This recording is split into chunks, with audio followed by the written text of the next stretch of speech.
What's up, you guys, and welcome back to my channel. As you can probably tell by the title, this is going to be a video that I'm going to fangirl out the entire time, but this video is going to be talking about the brand new Marvel movie that just came out today. Today is July 7th, 2017. It's the Spider-Man Homecoming movie, and you guys, I have to admit, I was a bit of a critic. I was not really sure how this was going to work out. As you know, there have been a lot of Spider-Man reboots, I guess you would say, a lot of Spider-Man attempts. Tobey Maguire was Spider-Man for 3 movies, Andrew Garfield was Spider-Man for 2 movies, and it's kind of just been this huge mess. And so when it was announced that they were recasting him yet again, that Marvel/Disney and Sony were going to work together, they were going to bring Spider-Man finally into the Marvel Cinematic Universe. He was going to be right in the middle with all of the Avengers that we know and love. At least for me, I know and love them. So I was definitely a critic, but I can tell you, like, I am Team Spider-Man after seeing the movie. So the way that I'm going to frame this video, the first half or the first part, whatever, is going to be completely spoiler free. Obviously, I have seen the movie. I watched both of the trailers that were released to make sure that whatever I talked about was not going to ruin anything for anybody. I don't want to spoil it for you. I just want to talk about it a little bit, recommend it for you, because that's the only spoiler in the first part of this video, is that I love it, and I think that you should go watch it immediately. So that portion will definitely be spoiler free, and then I will make sure that I give you a lot of warning. I will probably even place like a transition in the middle of the video so that you guys know when the spoilers are coming. I do apologize if anybody doesn't heed my instructions and they get some spoilers from the end of the video. Just be aware that there will be spoilers towards the end, but like I said, will make sure to do everything possible to let you guys know before that happens. So let's just talk. I'm a nerd. I made myself some notes. Let's talk about it. So, just going right off the bat, it's a fantastic movie. I definitely recommend it. I think that even though it was not produced or put out by Disney, that it definitely still has the qualities that all of the Marvel Disney movies have. It's definitely an origin story. It's much like, Thor, Captain America, the First Avenger. You definitely get that sense of who this character is as a hero, who he is as a person, and it definitely picks up directly after Captain America Civil War, which is where we were very first introduced to Tom Holland as Spider-Man, and that in itself was so great. But we're not here to talk about Civil War, so let's just address Tom Holland for a second. He has such a baby face that it is so believable that he's in high school. I know that in real life he's only like 19 or 20, so he's not too far off of high school to begin with, but he is such a believable character. That was kind of one of the things that kind of bothered me about the previous Spider-Man movies, particularly Tobey Maguire, because he was like 28 and he was playing a high school kid. It just wasn't very believable, but this casting, I think, was totally believable, and the fact that Tom Holland is British and he's playing a kid from Queens, like, his accent is fantastic. You cannot tell that he's a British actor. I think that it's great, and he definitely has, the physical appearance of Spider-Man. He's thin, but he's strong, and obviously very young. He is agile, and I think that really made it cool. I mean, when you think of Spider-Man, you don't think of just like, him standing there in his Spidey suit. You see him going, swinging from buildings and jumping off of things and doing flips. And so I definitely think that even though most of that was like CGI, I think that it was believable that it could actually have been him in the suit. I think that it was very visually pleasing to fans of Spider-Man. I think that the action scenes and the stunts and things will definitely be up to everybody's standards. They will please everybody. And like I said, Tom Holland is he's great. So as far as some of the other actors, the Vulture, I don't think he's ever actually called the Vulture in the movie, but that's the villain that, he's kind of the ringleader of the villains, I guess I would say. And he is a middle-aged man. He's played by Michael Keaton. No offense to Michael Keaton for calling him middle-aged, but compared to Spider-Man, he's an older man. Michael Keaton did a fantastic job. He is very, he's ruthless, he's evil, he's a great villain, and again, his costume and his stunts and stuff, the fight scenes, they're satisfying to somebody wanting to see, a hero versus a villain. So I really think that they did well in casting him. And then, of course, we have, I don't know how to pronounce her last name, I'm just going to guess. We have Marissa Tomei. She plays Aunt May, and I know that there has been some controversy surrounding the fact that Aunt May is young and very attractive. I mean, in the Tobey Maguire Spider-Man movies, Aunt May was like 70. And then you got into the Amazing Spider-Man movies with Andrew Garfield, and Aunt May was played by Sally Field, so she was in her 50s. And now you've got Aunt May who looks like she's not even pushing 40. So I know there's been some controversy about that, but she's young and she's very attractive, but if you think of her as Aunt May, it works. It's definitely, she definitely portrays, the motherly type of vibe. She worries about him. She talks to him and things like that. So, I think that her casting is fine. I don't have an issue with that at all. And then Zendaya, she is in the movie. She does have a little bit of a supporting role. I think that she did a good job. And forgive me, I did not look up the guy's name who plays Ned, Peter's best friend. I'll put it on the screen if I can figure out how to do that. But he did a great job. He was the perfect sort of, comic relief and the perfect sort of sidekick, I guess I would say, to the Spider-Man character. Because as you guys would have seen in the previews, he does know that Peter is Spider-Man about halfway through the movie. So I'll just make a quick little note. You guys know that Iron Man is in this movie. Sorry, that was really hard to get out. Iron Man is in this movie, so Robert Downey Jr. does make several appearances throughout the movie, and of course, what can you say about Robert Downey Jr.? Like, hello. So, he's back as Tony Stark. He's always perfection. He embodies that character. There's nobody else who can play Iron Man. So, he's fantastic, of course, and I loved being able to see him, again, even though this technically isn't an Avengers movie and we just had Civil War last year. It was really great to see him because Iron Man obviously won't be back until Infinity Wars, which is a whole year away. So as far as the things that are shown, he is using that he has an internship at Stark Industries as a cover-up for his Spider-Man activities, he being Peter, obviously.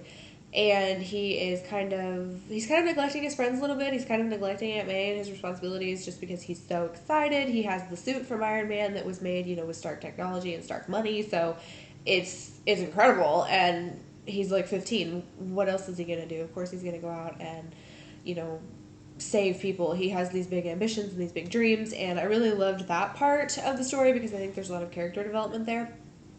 It shows you who Peter is as a person, who he wants to be, who he sees himself being, and like the journey to get there. There's a lot of comic relief in this movie. There's definitely the serious points, but there's a lot of comic relief. As you guys know, Spider-Man is he's kind of a kidder, and especially the scene in both of the trailers, I believe it was in both of them, that there are men robbing the bank near him wearing Avengers masks. And he's like, hey, you guys aren't the real Avengers. And, he's funny. He's really funny. I found myself laughing out loud a lot. I think it was the perfect balance to the more serious parts of the movie. And, of course, Iron Man's got to get in there and put in his little jokes and stuff. Tony Stark is never serious.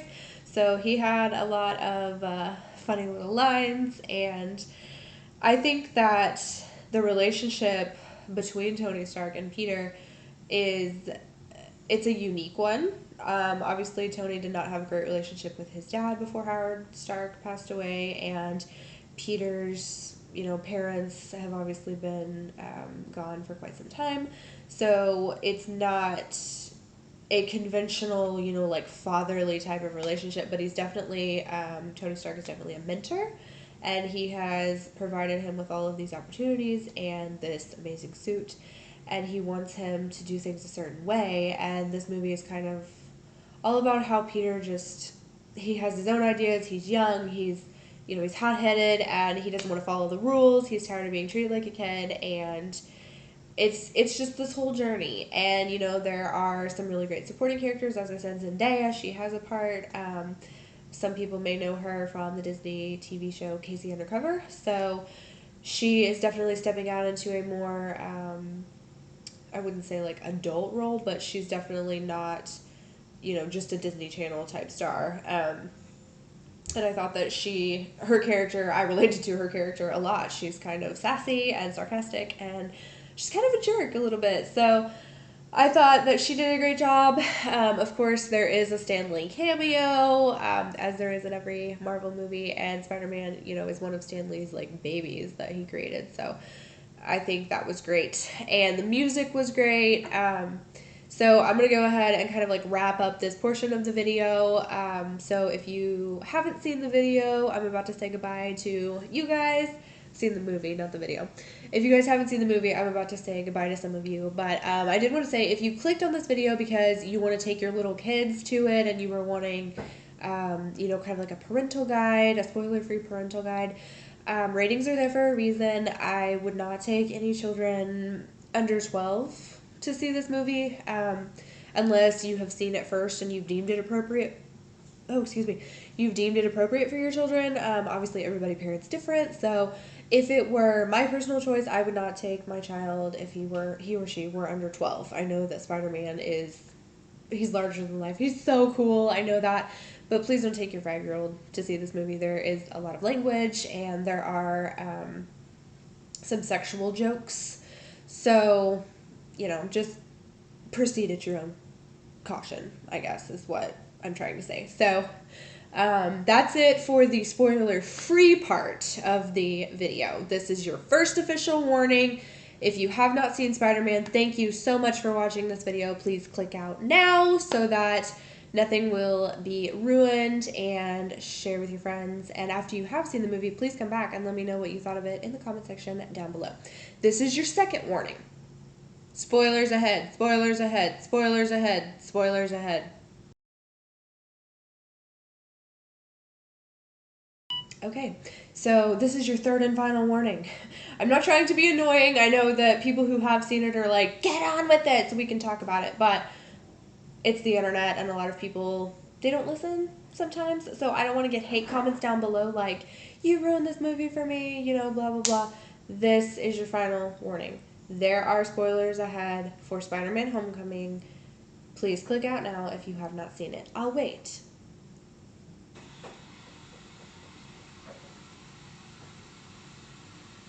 All right. Hello, people who have already seen the movie. If you stuck around for the first half of the video or portion of the video, thank you. But now we're going to launch into full spoiler mode because you guys, I have some thoughts. So as I said in the early part of the video, Tom Holland as Spider-Man, fantastic, absolutely fantastic. Love him, thought that he did a fantastic job. I really enjoyed Michael Keaton as the Vulture. I thought that he was a great villain. When it all kind of came about, I was kind of like trying to empathize with him a little bit. I was like, okay, he wasn't a bad guy to begin with. He definitely wasn't somebody who, you know, he had his family and then thought, hey, I'm going to illegally steal weapons and sell them on the black market from the Chitauri after the Avengers event in 2012. I think he just got kind of desperate and he wanted to provide for his family, and I kind of empathized with him a little bit. I mean, obviously, all of the things that he was doing was totally wrong, but I definitely empathized with him, and you guys, maybe I'm dumb, maybe I missed something along the way, but did anybody else, like, fall out of your chair when he opened that door and you figured out that he was Liz's dad? Like, what? I didn't see it coming. Like, I guess I was just being dumb, but I think they wanted that to be like a moment. So, weird and holy plot twist. Like, what? And so then you started thinking, like, wait, no, like, you don't want Spider-Man to, you know, defeat him or kill him. You know, obviously you don't want him to kill anybody in real life. Like, you don't want Peter Parker to be a murderer. But at the same time, you're like, wait, no, now he can't stop this bad guy because now he's Liz's dad, and you don't want Liz to go without her dad. And I was just getting, like, so many conflicting emotions. I'm like, no, this, I'm not okay with this plot twist. And then the more it went on, and then they had their final like battle, and Peter did drag him out of the flames and save him. It was like, okay, this is bigger than just, Spider-Man trying to stop a criminal. This is bigger than a hero versus a villain. This is the dad of Peter's crush. And he wasn't going to let him die because that would hurt Liz, despite everything that he had done. So, wow, like, holy plot twist. The second plot twist, my best friend actually said that she figured out about halfway through the movie, but if my husband figured it out, he didn't say anything to me before. The fact that Zendaya's character is MJ? Like, what? I totally didn't see it coming. Like, sure, she's sassy, she's independent, she's funny. As I said in the beginning of this video, I thought she was really, really funny, and I saw a little bit of my personality in her, but the fact that she's MJ, like, I didn't know that they were going to reveal who MJ is in this reboot. Obviously, Kirsten Dunst was MJ in the Tobey Maguire Spider-Man movies, and then there wasn't an MJ in the Amazing Spider-Man. It was Gwen Stacy. She was played by Emma Stone. So I was like, what? Seriously? Like, this is MJ? This is, like, the love of Spider-Man's life? And so, yeah, that was another one of those moments where I was just like, no, really? You're kidding me, right? Another thing that really surprised me was the appearance of Pepper Potts. I did not realize that Gwyneth Paltrow had signed on to make that small little appearance and be Pepper.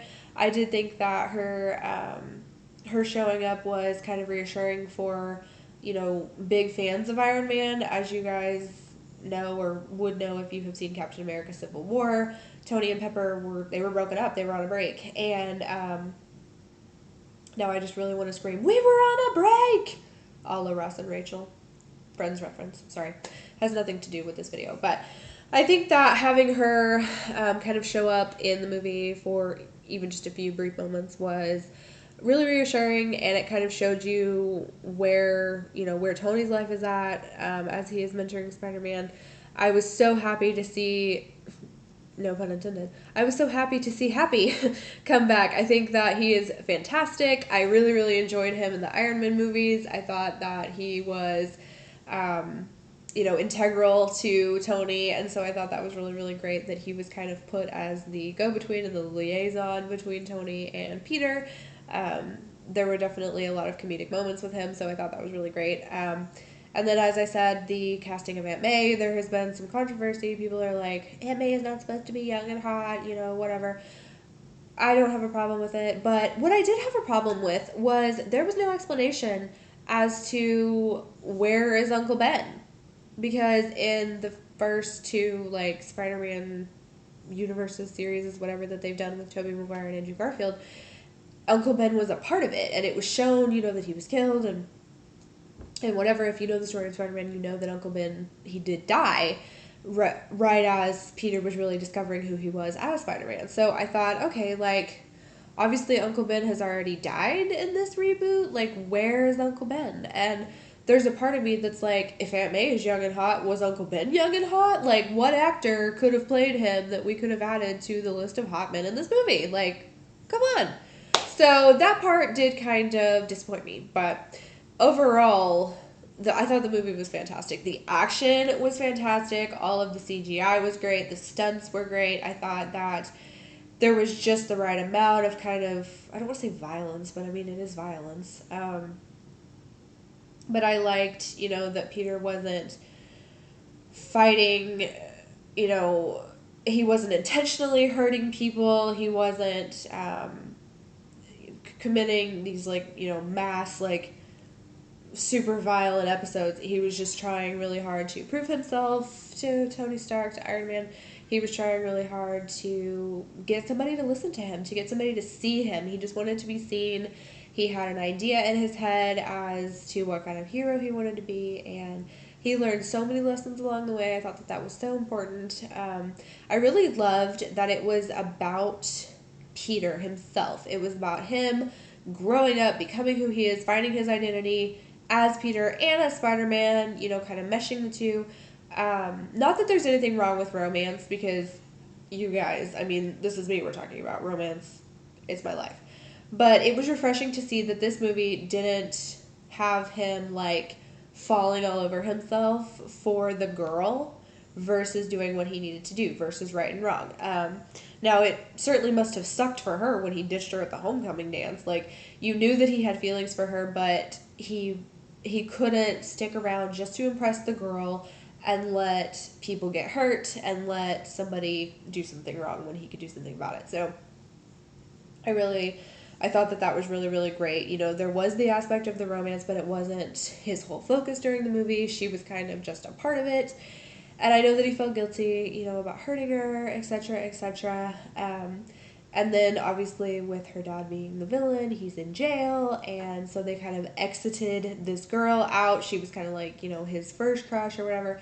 They exited this girl out, and I assume that in upcoming Spider-Man movies they will unravel more of the romance between him and MJ, because that's who you think of when you think of Spider-Man's girl, is either MJ or Gwen Stacy in the alternative, you know, type of universes. So I think that it was an excellent movie. As I said, I loved Ned, his best friend. He was the guy in the chair, and I loved that. I thought that he was, the type of friend that we all need. Somebody who knows our deepest, darkest secrets, keeps it, helps us out in any way he can, is always loyal. I thought that was great.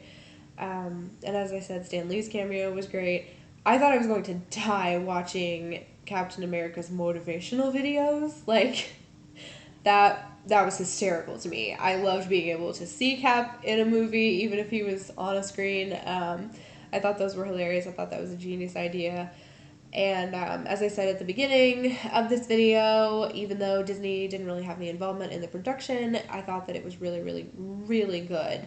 Obviously, since Disney bought out Marvel, I've kind of gotten used to Disney and Marvel doing things together, so this was different, but I'm so thankful that they were able to work out a way for Spider-Man to join the Avengers, because as somebody who knows comic books, my husband reads comic books, it didn't seem right that we didn't have a Spider-Man, and I think he's perfect. I think he's so great. I'm not discounting, the former Spider-Man, certainly. I'm not discounting Tobey Maguire or Andrew Garfield, but I can say that Tom Holland is going to be my favorite Spider-Man just because he's in the Marvel Cinematic Universe with my other guys. I'm a huge fan of Hawkeye. Jeremy Renner is, oh my goodness. I'm a huge fan of Thor. I mean, do I even need to say anything about Chris Hemsworth? Really? And so basically everybody in the Marvel Universe I call my favorite. So obviously this version of Spider-Man is going to be my favorite. So I think that's about all I have to say. I know that I don't need to tell diehard fans of Marvel to wait for the end credit scenes. There are two. There's a mid credit scene and an end credit scene. I will not be spoiling those for you guys, even though this is the spoilery portion of the video. You just have to wait, and I'm talking wait until your theater lights come on, because it's going to take a long time for you to get to that last ending scene. But it's worth it, and it's funny, and I'm really excited to see where they take it. I think that it was a great origin. It was a great story. The only questions that I really had, as I said, was, what happened to Uncle Ben. But maybe they will address that in future movies. I think they're probably going to do 3. I don't really know. I know that we're in phase 2 of the Marvel Cinematic Universe right now. Or at least I think we're in phase 2. I would have to ask my husband. But if you guys have any questions, please leave them down below. Let's try really hard not to spoil things for people in the comments. I know that I said let's discuss it, but let's just kind of, keep things a little light and not super spoilery, at least for several weeks, so we can give a lot of people time to go and see the movie and form their own opinion of it before they are spoiled. I think that I didn't know a whole ton about what was going to happen. Obviously, I knew the Spider-Man origin story. I knew Iron Man was going to be in it, but I didn't know a ton about what they were going to do in the movie, and I think that definitely made the experience a lot better for me, because I sat there like, wait, what? What's going to happen next? I was very into it. I was on the edge of my seat. It's an excellent movie, you guys. Go see it. Click out of this video and go watch it right now. Take your friends. Take your family. if you're a guy and you're trying to convince your girlfriend to go see it, just tell her Robert Downey Jr.'s in it. I'm sure that'll do the trick. So that's it. This has been an extremely long video. Thank you guys for sticking with me. Don't forget to subscribe. Let's talk. Let's chat. But let's not be too spoilery, at least for a few weeks, so that everybody has a chance to see the movie and nobody gets mad. So thank you guys again. I will see you next time. Bye.